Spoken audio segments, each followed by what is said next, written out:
Hello and welcome to the Americano podcast, a series of discussions about American politics, power and prejudices. This year, 2024, is an election year in America, a presidential election year. And so we will be doing 2 podcasts a week rather than our usual one, because we want to and because we know you can't get enough Americano in your life. Today, we are going to be talking about MAGA Communism. MAGA, in case anyone doesn't know, there might be some British people who don't.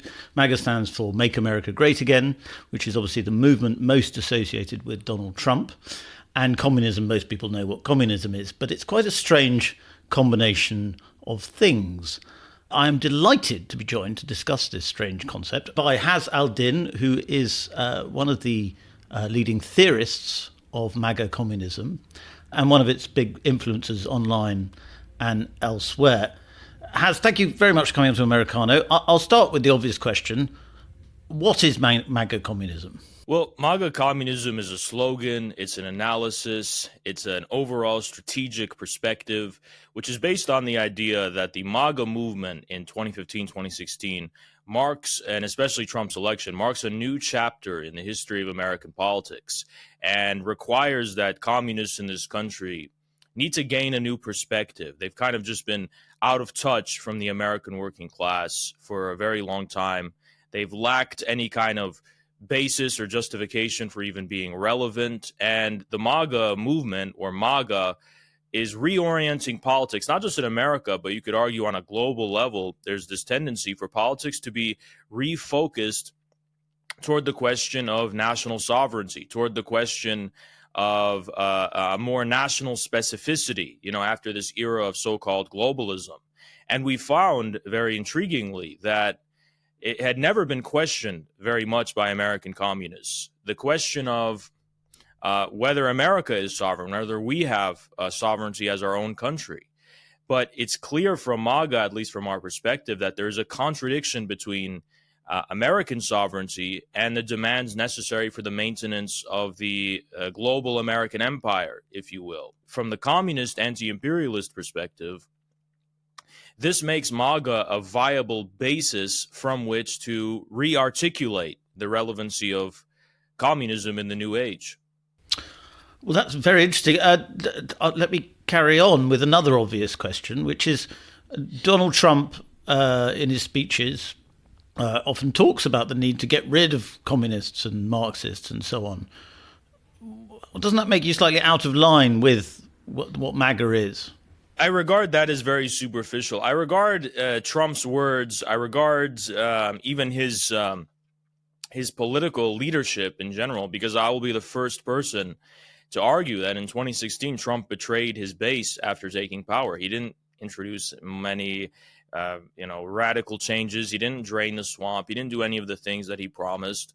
But the difference is that what MAGA did is it changed the discourse. It changed how we look at and it changed how we understand what are the primary contradictions within American politics. What are the main issues? What do we actually want as a country that we're not getting, right? And MAGA reintroduced on the table the question of national sovereignty, the question of reindustrialization, questioning, for the first time, a mainstream political candidate was able to question the policy of unilateral foreign interventionism throughout the world. And that there may be ideologically, obviously, differences we have with Trump or many other of the prevailing ideologies within MAGA. But we don't consider MAGA to be an ideology. We consider it to be a new chapter in American history, a new development of history that's objective, that doesn't really have any regard for ideology. So on that level, for us, the ideological stuff is not just ill-informed, because what do they mean by communists, right? It's not just ill-informed, but it's also superficial. It's an ancillary detail to this kind of broader orientation in American politics. Okay, you mentioned sovereignty a couple of times there, and that was another thought I had about what I could ask you, which is that MAGA is a nationalist movement. The clue is in the name, Make America Great Again, and also America First. Those are national sentiments, and it's clearly a nationalist movement in many ways. Communism historically has not been a nationalist movement. It's a class consciousness is supposed to supersede. Obviously, it depends which communist you talk to, but it's supposed to supersede kind of boundaries, borders, and so on. How do you square that apparent paradox? Well, as communists, we like to regard ourselves as capital C communists, meaning Marxist-Leninists. And for the layman, that's going to be kind of called Stalinism for most. And this mainstream form of communism, which develops after the 1930s, places a very strong emphasis on national form. The fact that class struggle, the fact that communism itself takes a national form. And keep in mind, that's the form. The form is national. And there's no way to have internationalistic solidarity unless you get your own house in order, right? Which is your country. So you're not beginning as an individual who says, I don't care about my country. I just have this individual solidarity with the world. That's what communists called cosmopolitanism. International solidarity is based on a solidarity between nations. So we have to have a sense of national belonging and national existence. And in that regard, sovereignty in terms of MAGA, we don't really just see that as nationalistic. We see it as a demand for popular sovereignty, because let's remember the context in 2015. Many people felt like the primaries, the Democratic primaries, myself included, were rigged more or less against Bernie, right? Many people felt like that for so long, the duopoly did not provide meaningful choices in these elections, that everyone represented the same establishment. Trump, for the first time, gave a mainstream articulation and expression. He did what Ralph Nader couldn't do, and so many before him, which is an alternative grounding for American politics. And that, to us, reflects the kind of genesis of a new aspirational popular sovereignty. Because remember, sovereignty isn't just about your nation being distinct from others. It's about popular sovereignty. It's about people having a new relationship to political power. Right. So what would be the difference between MAGA communism and National Socialism, say, or for want of a better word, fascism? I mean, Nazism, Nazism historically, if you look at the historical roots, right, emerges amidst a huge and flourishing socialist and communist movement in Germany, something we don't have. It gets financed, I don't mean to sound like a conspiracy theorist, from the top down by entrenched elite interests as a counter-revolutionary movement.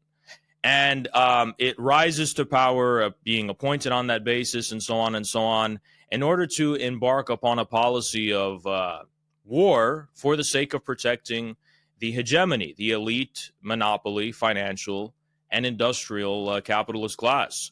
So you're saying Nazism is a sort of perversion of what could have been a true National Socialism?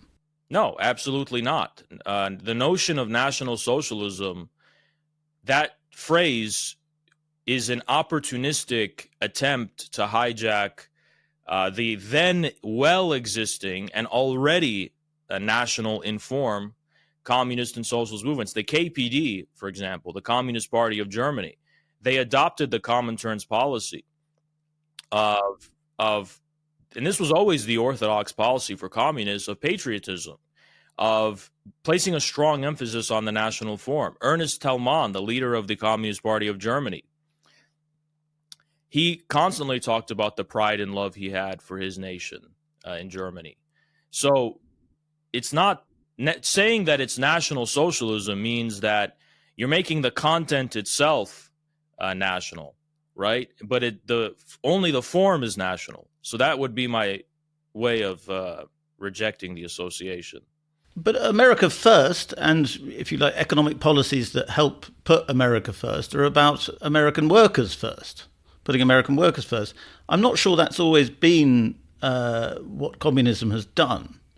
I think communism has always sought to, help workers in all countries, because class is supposed, as I said earlier, class is supposed to supersede all else.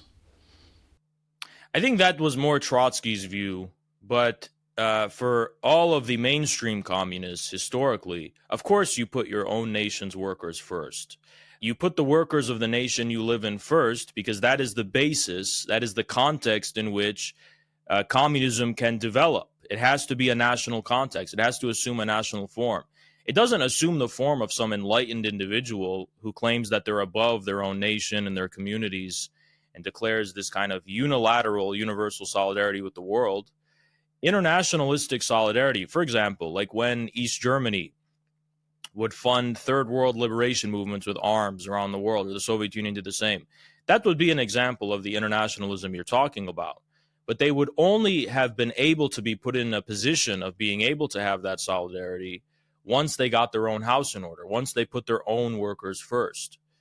So is your would a more ideal version of communism that we have historical precedent of for you be China and Mao and what Xi Jinping's doing now, which is a very nation-centered form of communism?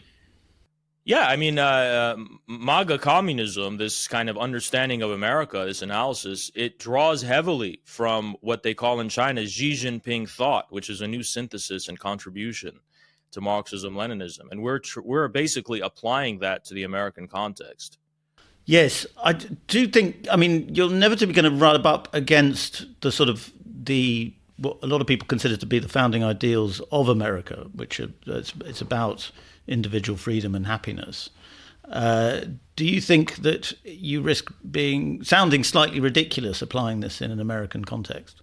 I think it's actually interesting. Communists historically have always regarded America actually as the ideal context for a communist movement and for communism to take power.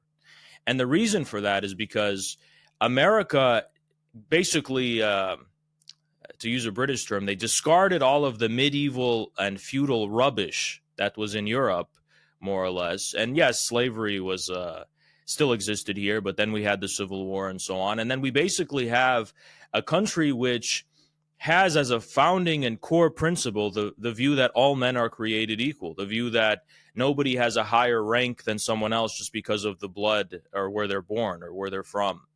And this idea of e pluribus unum, taking all the various differences, including individual differences, but this was in the context of the states, and deriving some kind of deeper unity out of that, higher unity from that, right? A union, an American union. I think that is very much, that is why maybe there was such a tension between Americanism and communism, because they're so similar, I think. They're both kind of aspiring toward this new vision for a unity, a new form of the unity of humanity on a higher basis. So I actually think that the ideals, the founding principles of the United States make it destined for communism in a way that many other countries might not be. Because you see it all in a kind of cyclical sense, in a Marxist way, that we are going through the process of capitalism in order to achieve communism. Is that what you're saying? I would even go farther. I think we've already more or less gone through that process, and now capitalism has ceased to be an economic reality of civil society, but actually a political reality enforced dictatorially. I see the economic hegemony of the capitalist class not necessarily being rooted in the relations of production that have now developed, for example, the information age and so on, but rather a monopoly that's maintained by political force. I think that if this dictatorship were to be dissolved, the premises, the roots for a socialist or a communist society, they've already been developed, in my view. The internet age, the information age, has given rise to new relations of production, which I don't necessarily think I would characterize as capitalist. Does it strike you as interesting that the leading thinkers of neoconservatism, as it originated in America, and I'm presuming from what you've said that you're not a fan of neoconservatism, all came from the left, and they came indeed from communism, some of them. And also neoliberalism, to a large extent, has its foundings in people who were communist thinkers. I wonder what you think of this idea that neoconservatism and neoliberalism were in fact ways of speeding up the decline of the free market, because they were inherently internationalist, they were imperialistic, and they wanted to take over the world in order to destroy it through what people call cultural Marxism and so on. Because to a lot of people, that does seem to be happening. Well, the truth in what you're saying is the ex-communists in question were ex-Trotskyists, more specifically. And it's Trotsky who had this vision of this kind of, again, this unilateral vision of communism, of just imposed from the top down upon the entire world. How much that Trotskyism came to influence and inform the neoconservative outlook is my best guess. We don't know beyond speculation and pointing out the coincidence. But what I will say is that the tendency of world history, the tendency of American capitalism, and this is very important because it's such a great irony, actually. American capitalism was never about competition. It was never about a free market. At least American industrial capitalism, when it becomes a world hegemon. American capitalism actually always took the form of the consolidation of these huge and unprecedented forms of monopolies, like Standard Oil, like the rise of J.P. Morgan, and so on and so on, the Vanderbilts, the railroads. And the logic of even Fordism, the logic of American capitalism is this kind of laying the foundation for communism by this kind of this overwhelming standardization of every facet, every aspect of the economy, to basically fix the market and turn the economy into what today amounts, I would argue, to basically a planned economy. And we've gotten to the point with BlackRock and their ESG scores, which basically allocate investment and capital to industries on the basis of expressly their own, of course, I don't agree with their values, but their own notion of what constitutes something socially valuable or harmful, right? So I don't think that was just because of neoconservatives or neoliberalism, because we can trace the roots of that tendency and that phenomena to well over 100 years ago. But it's possible that, Trotskyists combined their vision of, anti-communism in the sense of like anti-Stalinism with the geopolitical interests of the establishment in the U.S. to basically turbocharge it and kind of embark upon this global crusade to eliminate all illiberal states and so on.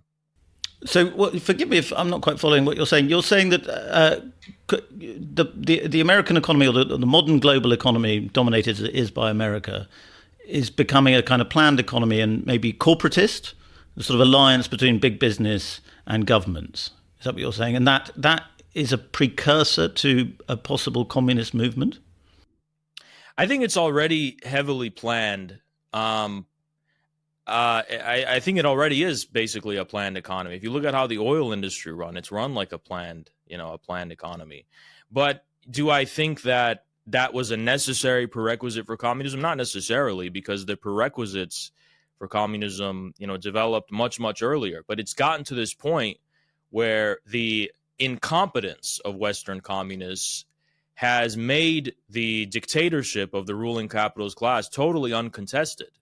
So for decades and decades, they've just had free reign to basically reap the benefits of an increasingly socialized mode of production, but the profits, the benefits, the control is all being privatized. And that's a political question today, not necessarily an economic one. Going back to MAGA, how do you have a sort of time frame to how long you think it will take MAGA to become communist? Because I can see there's a class consciousness. Certainly it seems to be, people, generally working class people or poorer people or less educated people who embrace MAGA because they despise the political system. Yeah, I don't have any illusions about MAGA, suddenly becoming a communist anytime soon. But MAGA communism is more about a awakening of communists in this country, of cadres, of politically minded people to help build the Communist Party, right? And we've always had a slogan, Communist Party USA 2036, and by 2036, we want this to be a mass movement that has political relevance in this country, not to seize power. We're not that delusional. We just want it to be a viable political alternative that people can look to and see as a real contender for political power. I think you mentioned that you were a Bernie Sanders fan originally, or you were on his side. Yeah, I never harbored illusions because even then I was a Marxist as well. But I could clearly see that this was a new chapter in politics. This was a new kind of way in which socialism was gaining popularity. And I was looking upon to see what would happen with that. And the way because I had always harbored, and this is the orthodox position among the Marxist left, if you will, right? The orthodox position is that, obviously we are not social democrats, but you have to start from some kind of context to derive the relevancy of the communist position. So, Bernie Sanders is a good square one. It's okay getting people talking about socialism. He's kind of accelerating the contradiction by raising the economic question. And the idea was that, you do this through the mainstream established political institutions, no problem working in the Democratic Party. This is the political reality as exists now. And, this is basically how we have to proceed. And I think the big shock with Bernie, the way the DNC basically conspired against him, is it showed there's no possibility of working in the establishment. There's no possibility of doing politics as normal, right? Even if it's for some ultimate, more revolutionary goal, you can't begin with the established form of politics that we have. MAGA arose not through traditional media, but through the internet, through social media, right? Through this kind of algorithmic form of articulating a popular consciousness. And to me, that's kind of a beginning of a new popular sovereignty, a new context for politics itself. And the choice between reformism and this adventuristic, drastic revolutionary action is no longer the only choice we have. We also have this new way to begin with politics that's not just, going along with the establishment. And it's also not this, adventurism, but is this new form of politics that's emerging because of the internet, because of the information age. And in my view, communists are always supposed to be at the avant-garde of history. They're always supposed to be at the latest development of the most progressive and advanced technology and form of culture and so on and so on. And I think that it's such a shame how much they missed this, how behind they were as far as these new realities of politics and the information age in general. And you were also, unless I've got my research wrong, you were also a member of the American Communist Party, or you worked with them, and you became disillusioned, or perhaps even you clashed with them. What happened there? Tell us a little bit about your story. It's a funny story. I never formally applied for membership, but I told my followers as soon as I gained even a little bit of relevancy online to join the Communist Party USA and don't cause disruptions and, be disrespectful to the leadership or anything, but join it, follow its rules, and, through participating in their democratic process, let's restore this party to greatness. Let's get them to disalign from the Democratic Party and pursue full political independence. Let's get them, there was a guy who I had a great respect for, Steve Estrada. He was running in Long Beach, California. And we wanted to kind of focus more on the Communist Party fielding its own candidates by precisely kind of changing how they present these ideas to people, how they the context from which their relevancy is derived, right? And the party really kind of gave Steve the cold shoulder. They were not on board with pursuing political independence. The leadership, they wanted to continue just following the Democrats, because they had this analysis that MAGA was fascist. And so they were perverting the anti-fascist policies in the 1930s of the global communist movement and trying to apply that today and say that, we need to form a united front with the Democrats to stop fascism, which is MAGA. But they've been saying that for, 4 or 5 decades. Every time there's an election, they say the Republicans are fascists, so we need to go with the Democrats. And I guess they've saved this. I guess the CPUSA has saved this country from fascism many times, I think. I don't know. But exactly when they plan on making communist politics in particular relevant is a mystery to everyone. Anyway,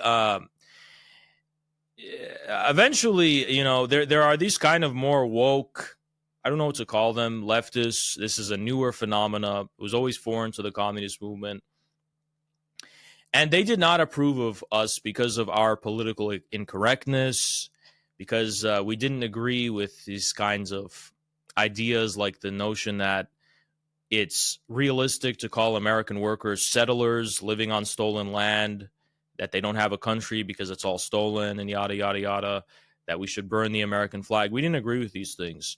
So it's interesting, these extremely, radical leftists, quote unquote, allied with the leadership and told them that we were a bunch of bigots and racists and whatever. And that gave the leadership an undemocratic pretext to say that, okay, anyone openly identifying with myself, my followers, you have no place in the party.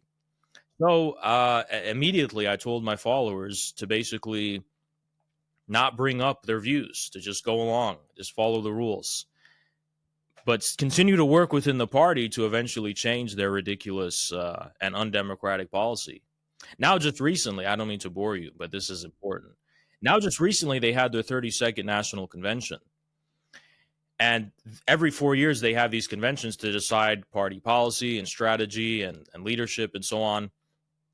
And because of what happened in Gaza, Biden has become very unpopular, not just among my followers, but among the left in general, among many liberals, actually. And that was felt very heavily within the party. And it's incredible because they held a vote on a resolution within the party of whether to continue supporting Democrats. And there's a strong possibility that the majority of people it was a voiced vote, majority of people shut it down, didn't want the resolution to pass because they didn't want the CPUSA to continue following the Democrats. And what the leadership did is unprecedented. They refused to count the votes, and they sent the decision to the National Committee, which they themselves appoint, meaning it's going to pass without a majority. So they're ignoring pressure within the party that exists now. Stop the steal. Is that the... Yeah, I mean, really, it's like a microcosm of America, I guess. Yeah. When you say your political incorrectness, what are you politically incorrect about? I was a streamer on Twitch, and a lot of what I do is about comedy. A lot of what I did was about comedy. I had always, from the sideline, I've always looked at like communist influencers or Marxist influencers, and I always disliked how they lacked a sense of humor. I just liked how out of touch and full of themselves they were and whatever. So I went out of my way to be as authentic, genuine, and relatable as I could be. And that also means, when it comes to my humor and when it comes to comedy, it's like no, I mean, within reason, of course, but I'm not going to artificially limit, something that I find funny just because it might offend. I really believe that comedy should not have any political correctness and so on. So I guess there are many things I said that were offensive. For example, I only recently knew this was an extremely controversial thing. You would casually use the R word, right? And I got really a lot of fire for saying things like that, right? And it's just kind of things like, I mean, I wasn't even, it wasn't really even like racism or anything like that. It was just kind of like small things where you cross a line and then you're supposed to apologize. But I kept doubling down and I was like, no, I mean, like, I'm not going to do that, right? So that already puts a crosshair on your back. Then coupled with the view that I'm saying, like, yeah, we should not be burning the American flag. We shouldn't be calling this country completely illegitimate because of what happened hundreds of years ago. This is a real country. I mean, you're shooting yourself in the foot telling American workers that they should feel guilty and calling them settlers or whatever. And people were able to, I guess, put two together in their own head and be like, all right, this person is clearly some kind of right-winger and he's whatever. They canceled me, basically, right?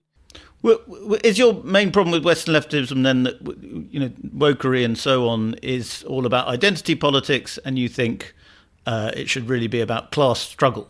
That's the essence of it. Yeah, I mean, I also have this.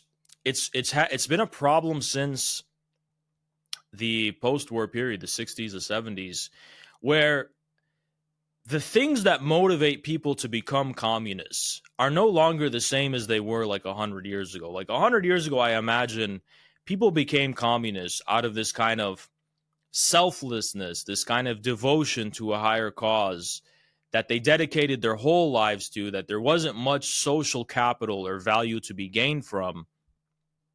And it was a very kind of noble, saintly type of thing, at least from what I can read about their biographies and so on. But then in the student movements of the 60s and 70s, they introduced a new dynamic, which continues to play out to this day, which is being a radical leftist somehow has become a very, very big form of social capital, gaining social currency, virtue signaling. I'm such a good person, therefore I should have more kind of clout and benefits and be regarded better socially. So you have people who are starting to inauthentically identify with these kinds of labels just to kind of outdo their peers. And that arms race, which began with kind of this philanthropic liberalism, it became an arms race of extremism and virtue signaling. And that's why it eventually took over the huge swaths of the communist movement in the West.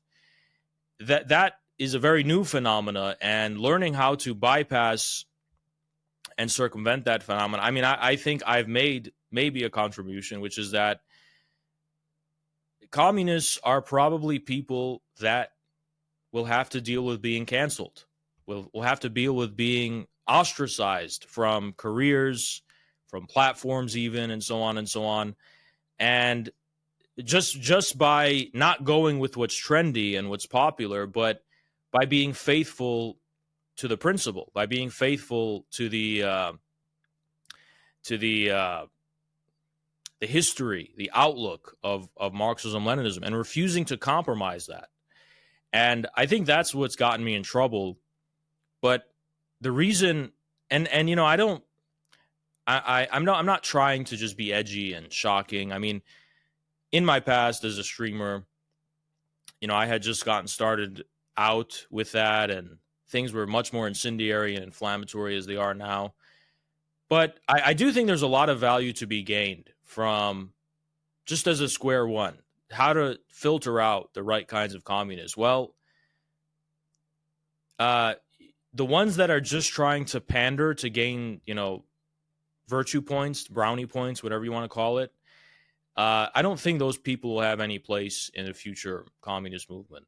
You sound a little bit, though, like what a lot of people always say about communists, which is that you're always trying to purify the movement, and that inevitably involves kind of increasing cultishness and perhaps even violence in the end. I just wanted to touch on what you said there about the religious fervour of kind of communism. Because, I mean, I imagine from your name you have Arab origins, is that right? Did you grow up as a Muslim? Yeah. Did you grow up as... Because I wonder what you think, first of all, what does communism, what was communism, and not Trotsky, but Lenin and Marx, what they thought about religion, that religion was really kind of spiritual oppression. And do you agree with that? Because particularly when it comes to MAGA has a very, very strong Christian element. How do you deal with that? Really quick before that, sorry to interject. Regarding the thing about purity and the cultishness, I think there's a misunderstanding. We don't need to purify anything. We just need to maintain our own line. It's them who have the purity mentality. We don't have to kind of cancel them, because we're willing to work with anyone. Anyone who's willing to work with us, though, has already kind of become impure just by association. So that's really the kind of logic behind it. But to get to the point you wanted to mention about religion, I grew up as a Muslim. Both of my parents are from South Lebanon, and I recognize the new significance religion has, and I think communists around the world are increasingly cognizant of that. In the time of Marx and Lenin, I think in the modern age, religion had a different significance for intellectuals in general, where it was associated with the prevailing religious institutions, which had a very specific social function, right? And admittedly, it's very true that social function involved enforcing the status quo and, clamping down on the possibility of any kind of, revolutionary position in general. And the churches were corrupt; they were bought out, and the same could be true in the Islamic establishments. They aided and abetted colonialism in this period, right? And they pacified people. So Marx's view was correct. I just think that as the development of communism and it gained more experience, communists had to learn through experience itself that religion could not be reduced to that. It can't be reduced to this kind of, to the institutional form that it took, that there's something about it that very strongly reverberates in the consciousness and the hearts of the masses. And, even if you read Soviet textbooks in the 70s, they will concede this. They say, it's necessary for a new alliance between communists and religious people to learn about one another, because we don't have it all figured out when it comes to religion, to work together and in the process learn from each other. And I think that's kind of my perspective as well. I think that religion today is not principally a tool of capitalism. On the contrary, I think it's so interesting how religion today has even in many ways become aligned against capitalism. Even the Pope, I'm not a Catholic, but even the Pope has made comments critical of capitalism today, right? And it's very common in religious establishments and institutions for there to be criticisms of the policy of war, the policy of financial tyranny, and so on and so on. So my view about the relationship between communists and religion is that we should help believers see the connection, that it's not enough just to follow the word of the gospel. The spirit of the gospel must be applied to the real world, and in our view, that is itself what communism is. It's the application of the values in the Bible, in the Quran, in the sacred texts of the world's major religions, and it's applying that to reality itself, not just in the form of prayer, not just in the form of contemplation, but through deeds, through actions, through what kind of social systems we have, through what kind of communities we build. But there's a reason, is there not, where if you look at China or if you look at communist Russia, that religions were violently oppressed, was because there's a fundamental contradiction, a fundamental clash between the freedom of conscience that Christianity is all about, and communist structures which do not like freedom of conscience, because inevitably power structures become centralized in communist countries, and people want to resist them and are unable to, because they are suppressed, because communism tends to suppress freedom of conscience, freedom of the individual. I don't think it was a matter of freedom of conscience. For example, in the Soviet Union, there was always a freedom of religion. It was the status of recognition of the Orthodox Church, whether it should be entitled to exceptions from the law in general, that was the source of most of the trouble. But by the late 1930s, Stalin begins to clamp down on the militant atheism of many organizations and activists, and reestablishes relations with the Orthodox Church, and eventually the Church is granted special privileges, as it was in the past. And this marked a new chapter in the beginning of a new relationship between communism and religion, which up to this day continues in Russia itself, because the Communist Party of the Russian Federation is allied with the Russian Orthodox Church. But to talk about the thing about freedom of conscience, I actually think I disagree with that perspective when it comes to Christianity or other major religions. I think historically, the church, for example, in the Middle Ages and so on, played a very repressive role in terms of freedom of conscience. There was kind of a lot of